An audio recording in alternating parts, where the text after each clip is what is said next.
हमने पिछले कालांश में जो है आपके गुटनिरपेक्ष आंदोलन के बारे में पढ़ा था और मैंने आपको बताया था कि गुटनिरपेक्ष देशों का जो आंदोलन है, प्रथम आंदोलन 1961 में बेलग्रेड में हुआ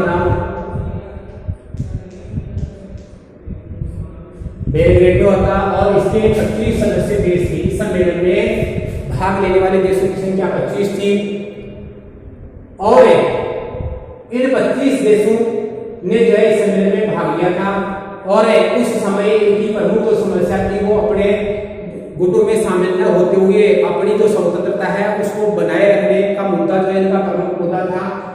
धीरे धीरे जो आपके गुटनिरपेक्ष जो आंदोलन है उसकी में प्रगति हुई, इसके सदस्यों की संख्या बढ़ी और इसके सदस्यों की संख्या बढ़ते हुए 18वां जो सम्मेलन हुआ आपके कौन सा 18वां सम्मेलन जो आपके साथ 18वां सम्मेलन जो आपके 2019 में हुआ। कब हुआ? 2019 में हुआ। इस 18वें सम्मेलन में सदस्य संख्या बढ़कर के हो गई आपकी, ये बढ़कर के हो गई आपकी 120 जो है इसे सम्मेलन के सदस्य हो गए और 17 इसमें पर्यवेक्षक थे।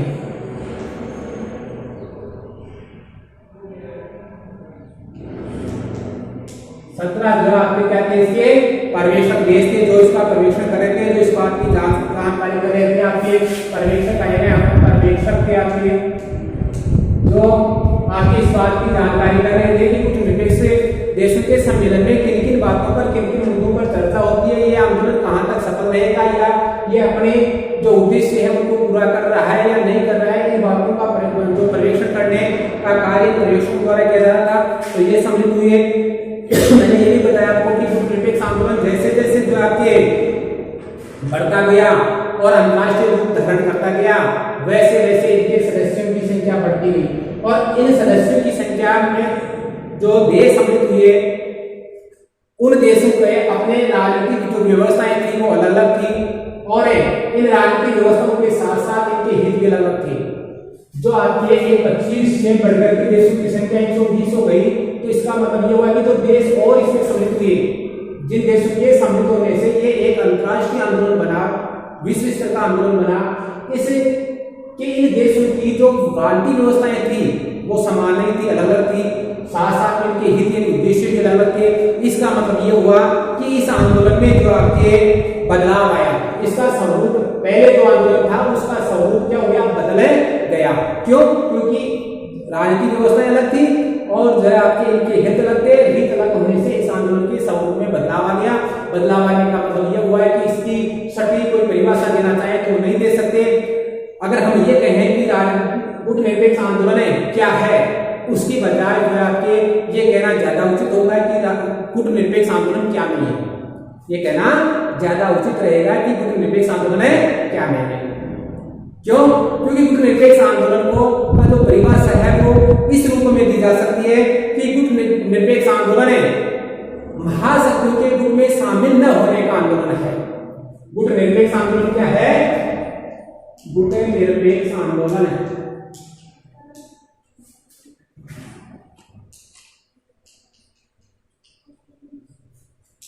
यह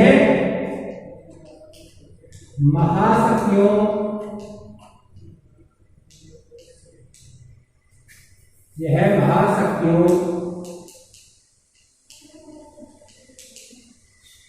के गुट में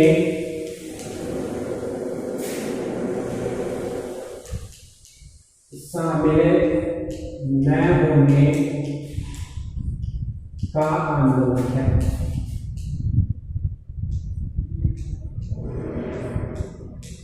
यानी कि कोई देश किसी भी महाशक्ति के गुट में नहीं मिलता है। तो गुट शक्तियां बताई थी मैंने आपके, एक तो पश्चिमी गुट जिसका नेतृत्व जो आपके संयुक्त राज्य अमेरिका कर रहा था, एक पूर्वी गुट जिसका नेतृत्व जो आपके सोवियत संघ कर रहा था।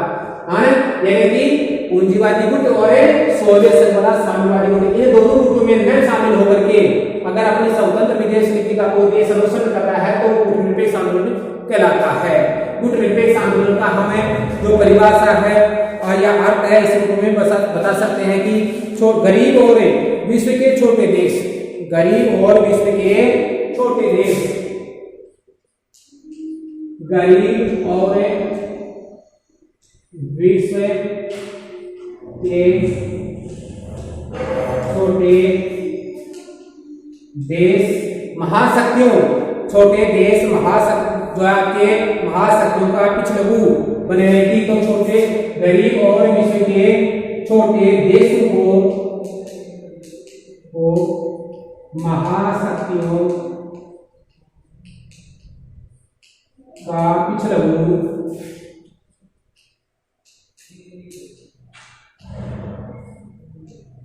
बनने की जरूरत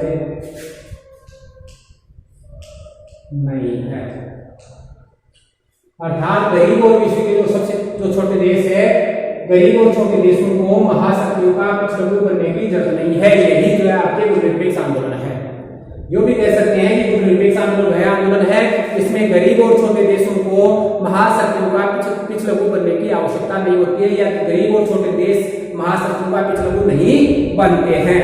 तो ये था आपके गुटनिरपेक्ष आंदोलन था। ये आपका गुटनिरपेक्ष आंदोलन के बाद में बात आती है आपकी कि क्या गुटनिरपेक्ष आंदोलन है जिसमें हम ये कहते हैं कि पिछलगु नहीं बनना, तो इसका मतलब जो है आपके क्या गुटनिरपेक्ष आंदोलन जो आपके एक अलग रहने की नीति है, गुटों से अलग रहने की नीति है।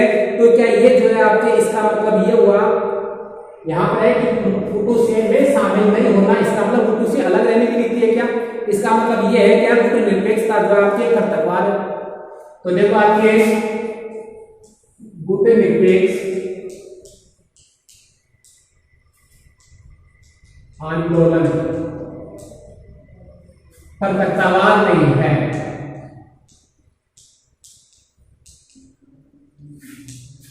नहीं है। अगर आप ये कहें कि महाशक्तियों में शामिल न होना गुटनिरपेक्ष आंदोलन है, तो इसका मतलब ये तो नहीं है कि भाई कर्तव्यवाद है, अर्थात अलग रहना। तो देखो गुटनिरपेक्ष आंदोलन कर्तव्यवाद नहीं है। कर्तव्यवाद का अर्थ होता है अंतर्राष्ट्रीय मामलों से अपने को काट कर रखना। अपने को क्या होता है कर्तव्यवाद का? कर्तव्यवाद का अर्थ होता है अपने को अंतर्राष्ट्रीय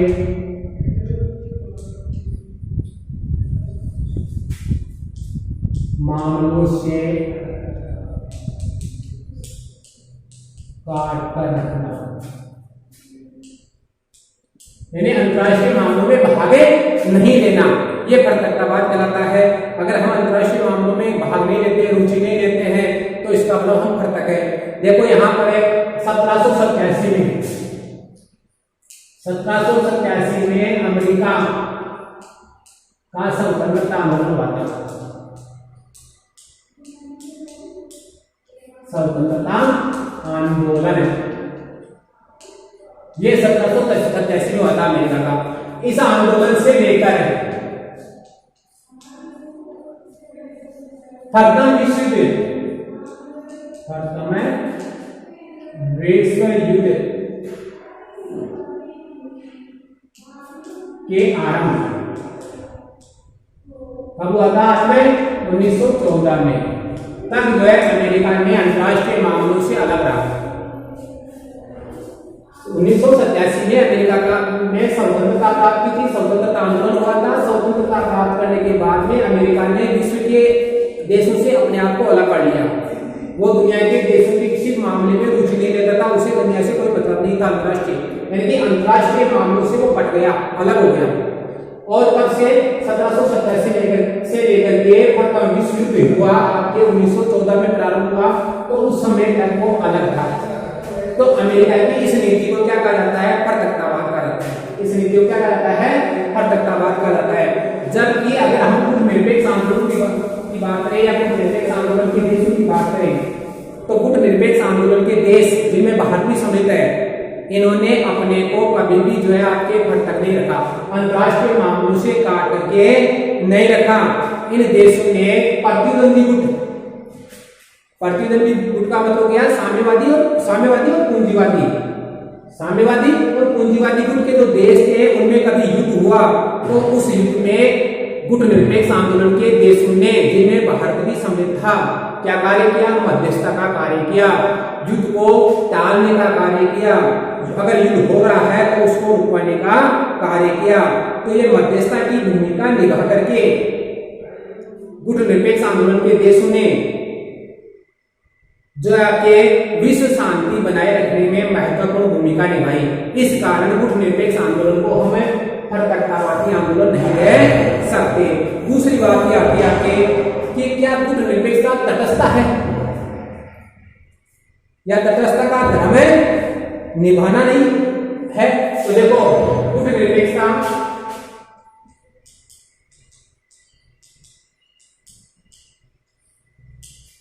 तटस्थता, गुट निरपेक्षता तटस्थता का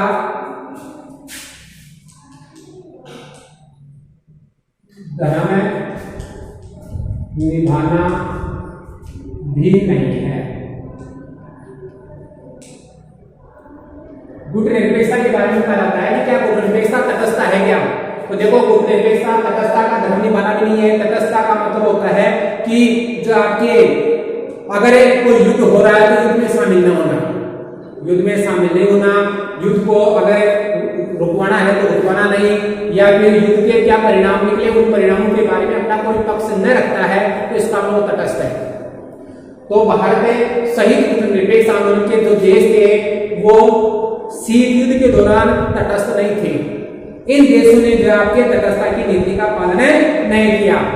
ये देश शीत युद्ध के दौरान युद्ध भी लड़े, इन्होंने युद्ध में भाग भी लिया और इन युद्धों को रोकने या इन युद्धों को जो आपके टालने का प्रयास भी इन देशों ने किया। अगर आप भारत को देखें, भारत को देखें तो भारत में के लिए पंडित जवाहरलाल नेहरू ने कहा था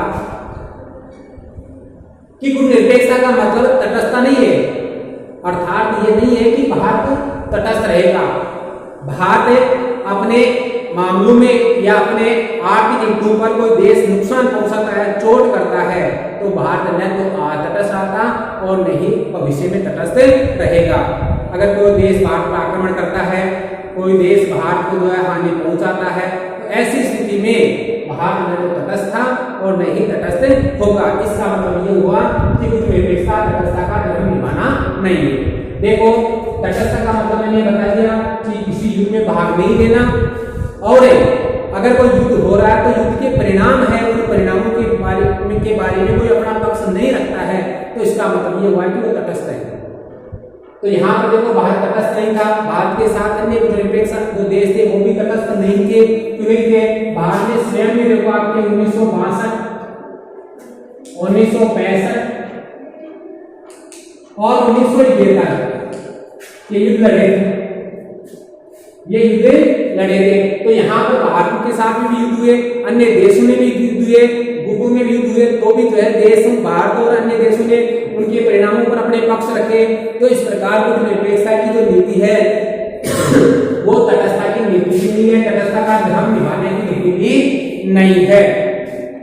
अब बात आती है आपके नव अंतरराष्ट्रीय आर्थिक व्यवस्था। अगला पॉइंट क्या है आपका? नव अंतरराष्ट्रीय आर्थिक व्यवस्था। नव अंतरराष्ट्रीय आर्थिक व्यवस्था। नव अंतरराष्ट्रीय आर्थिक व्यवस्था। तो देखो, आपके गुट निरपेक्ष देश शीत युद्ध के दौरान केवल मध्यस्थता निभाने का कार्य नहीं कर रहे थे, बल्कि वे अपने आर्थिक विकास के लिए अपने सामने जो चुनौतियां थी उन चुनौतियों को दूर करने का कार्य भी कर रहे थे। देखो, ये जो आपके गुट निरपेक्ष आंदोलन के देश थे, जिनको तीसरी दुनिया के देश कहा गया, ये देश अल्प विकसित देश थे, अपना विकास कर रहे थे, बहुत गरीब देश थे, जो उसी समय में द्वितीय महायुद्ध के बाद में ही यूरोपीय जो शक्तियां थी या उनसे स्वतंत्र हुए थे। यूरोपीय शक्तियों से स्वतंत्र हुए थे।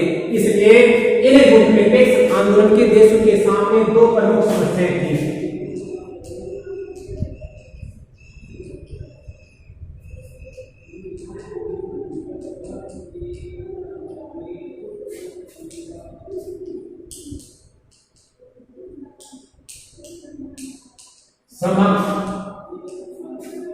दो चुनौतियां थी आपकी।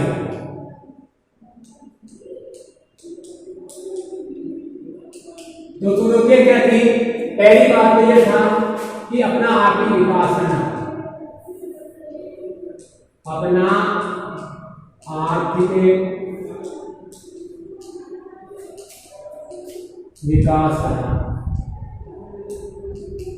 और दूसरी चुनौती यह थी कि यहाँ की जनता गरीब थी, तो जनता को गरीबी से उबारना।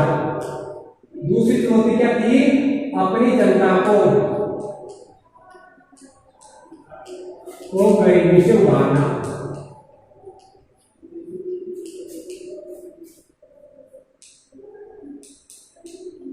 गरीबी से उबारना, ये दो समस्याएं थी, दो चुनौतियां थी गुटनिरपेक्ष आंदोलन के देशों की, क्योंकि ये गरीब देश थे और ये जो है आपके 1945 के बाद में आजाद हुए थे, तो इनके सामने जो आपकी गरीबी की, क्योंकि लंबे समय तक जो है उपनिवेशों द्वारा इनका शोषण हो चुका था, तो शोषण के कारण यहाँ पर आर्थिक समस्याएं थी, तो उन्हें अपना आर्थिक विकास करना भी था, यहाँ की जनता गरीबी से जूझ रही थी, उस गरीबी को दूर करना भी था। ये दो चुनौतियां थी और इन चुनौतियों को दूर करने के लिए इन देशों के सामने एक विकल्प था कि वो अमीर देशों से आर्थिक सहायता ले, पश्चिमी अमीर देशों से आर्थिक सहायता ले और सहायता लेकर के अपना विकास करे। तो इन्हें आर्थिक सहायता की आवश्यकता थी, इन्हें तकनीकी सहायता की आवश्यकता थी, इन्हें प्रौद्योगिकी की आवश्यकता थी, और ये प्रौद्योगिकी, ये तकनीकी, ये आर्थिक सहायता अपने उपनिवेशक देश से भी मिले तो ये ले सकते थे या लेना चाहते थे। तो इनकी इच्छा ये थी कि इनकी आर्थिक सहायता हो, इनको तकनीकी मिले, इनको प्रौद्योगिकी मिले, ताकि अपना विकास कर सके। इसके लिए आपके 1961 का मैंने भी बताया था, आपके बेलग्रेड का सम्मेलन है,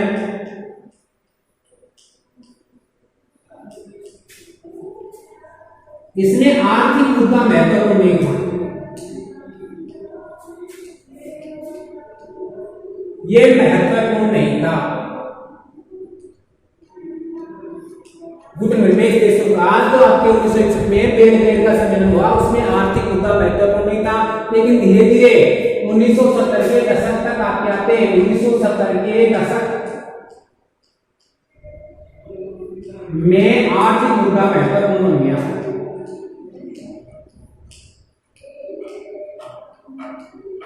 महत्वपूर्ण हो गया किनके लिए? गुटनिरपेक्ष आंदोलन के देशों के लिए। वो अपना आर्थिक विकास तेजी से चाहते थे, इसलिए इन्होंने आर्थिक मुद्दों पर भी चर्चा करना शुरू कर दिया, आर्थिक मुद्दे भी उठाना प्रारंभ कर दिए। आर्थिक मुद्दे उठाने का परिणाम क्या हुआ? तो देखो, इन्होंने गुटनिरपेक्ष आंदोलन के देशों में आर्थिक मुद्दों को महत्वपूर्ण स्थान दिया। 1970 के दशक में जो इन्होंने आर्थिक मुद्दों को सम्मेलनों में उठाया, और आर्थिक मुद्दों को सम्मेलन में उठाने का परिणाम क्या हुआ? इसका परिणाम ये हुआ कि जो है आपके एक नव अंतरराष्ट्रीय आर्थिक जो व्यवस्था है उसकी धारणा का जन्म हुआ। नव अंतरराष्ट्रीय आर्थिक अवधारणा का जन्म हुआ। आर्थिक अवधारणा का जन्म हुआ कब? 1975 में। 1975 में आपके संयुक्त राष्ट्र संघ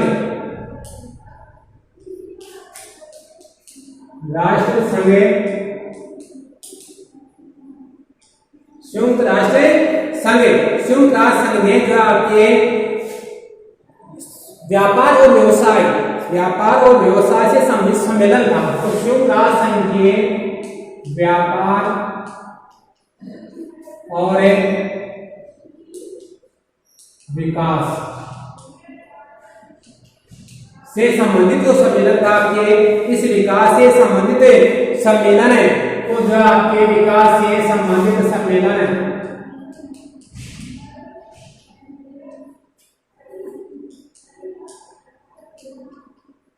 जिसको संक्षिप्त में अंकटाड कहते हैं, अंकटाड। कब हुआ? 1972 में संयुक्त राष्ट्र के व्यापार और विकास से संबंधित सम्मेलन है, इसको अंकटाड कहते हैं। इस सम्मेलन में जो आपके एक रिपोर्ट प्रस्तुत की गई, एक रिपोर्ट तैयार की गई, जो कि शीर्षक से थी टूवर्ड a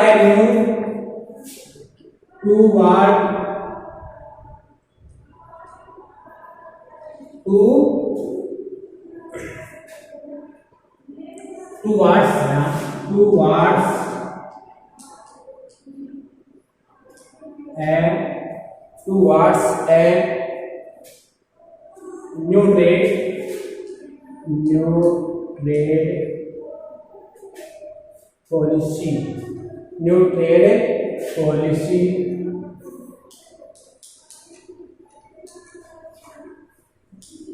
for development।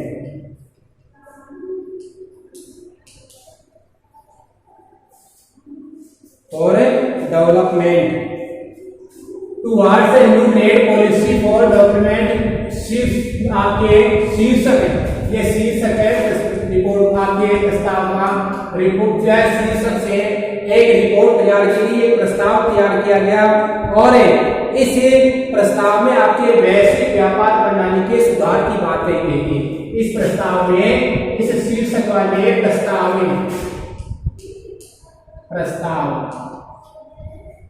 तैयार किया गया। इस प्रस्ताव में जो आपके विश्व व्यापार में आर्थिक सुधारों की बात की गई थी।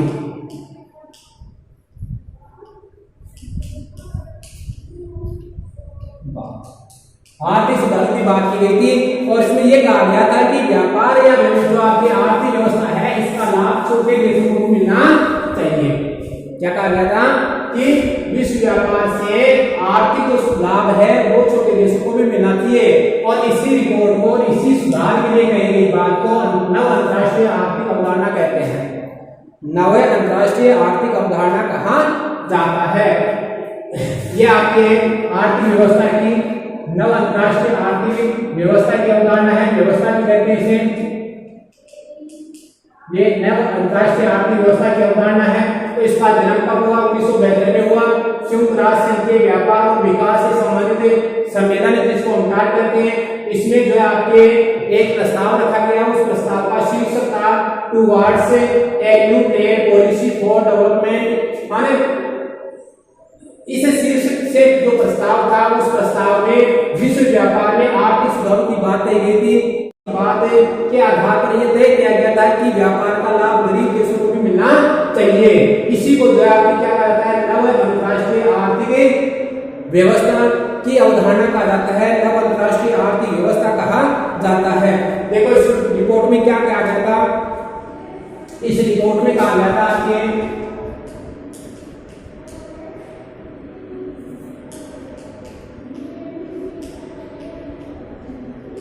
कहा गया था, क्या कहा गया था कि सुधारों से आपके जो सुधार किए जा रहे हैं, आर्थिक व्यापार के या व्यापार व्यवसाय को सुधारने के लिए जो सुधार किए जा रहे हैं, उन सुधारों से पहली बात तो यह थी कि अल्प विकसित देशों को अपने उन प्राकृतिक संसाधनों पर नियंत्रण प्राप्त होगा जिनका दोषी देश कर रहे हैं। क्या कहा गया था कि विकसित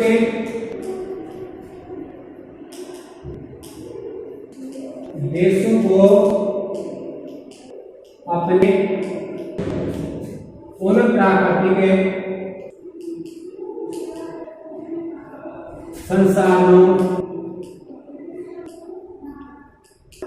उन प्राकृतिक संसाधनों पर नियंत्रण प्राप्त होगा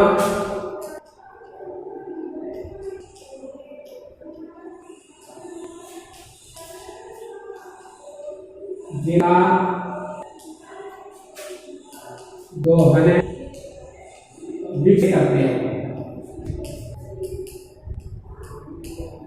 ये प्राकृतिक संसाधन अलग देशों के हैं, गरीब देशों के हैं। इन संसाधनों का उपयोग जो है आपके विकसित पश्चिमी विकसित देश कर रहे हैं। इस रिपोर्ट में कहा गया है कि अब इन संसाधनों का उपयोग स्वयं देश ही करेंगे, पश्चिमी देशों को इनका उपयोग करने का अधिकार नहीं होगा। दूसरी बात यह गई थी कि अलग विकसित देशों की पहुंच पश्चिमी देश के बाजार में तक होगी। अलग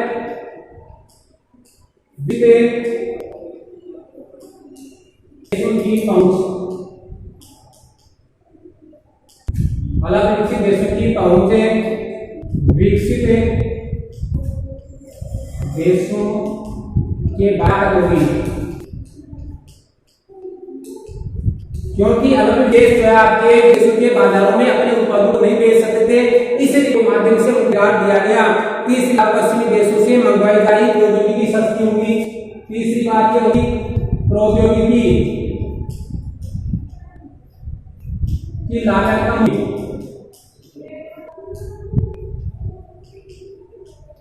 ये जो लक्ष्य विकसित करना, विकास करने के लिए विकसित देशों से प्रौद्योगिकी धीरे थे, तो पश्चिमी देशों से जो या विकसित जो प्रौद्योगिकी मंगाई जा रही थी, लागत इनको अधिक देनी पड़ रही थी। तो संयुक्त राष्ट्र संघ के व्यापक विकास सम्मेलन में जो आपकी रिपोर्ट दी गई, उस रिपोर्ट में ये भी कहा गया है कि अलग जो आपके विकसित देश का जो अधिक लागत ले रहे हैं वो कम होगी, अर्थात प्रौद्योगिकी लागत को कम जाएगा। कि आपके कहा गया कि संस्थाओं में जो है इन देशों की भूमिका बढ़ी।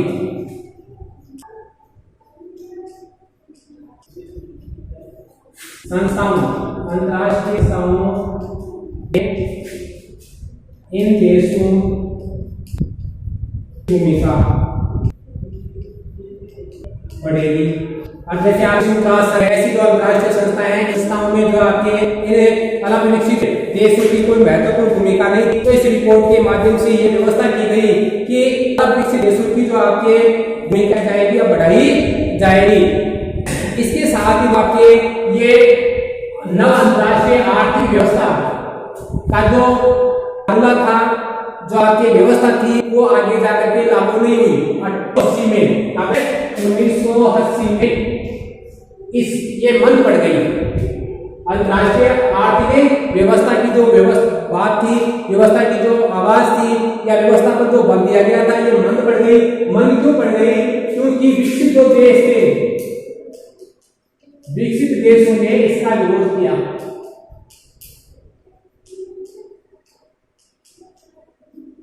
विकसित देशों ने क्या किया?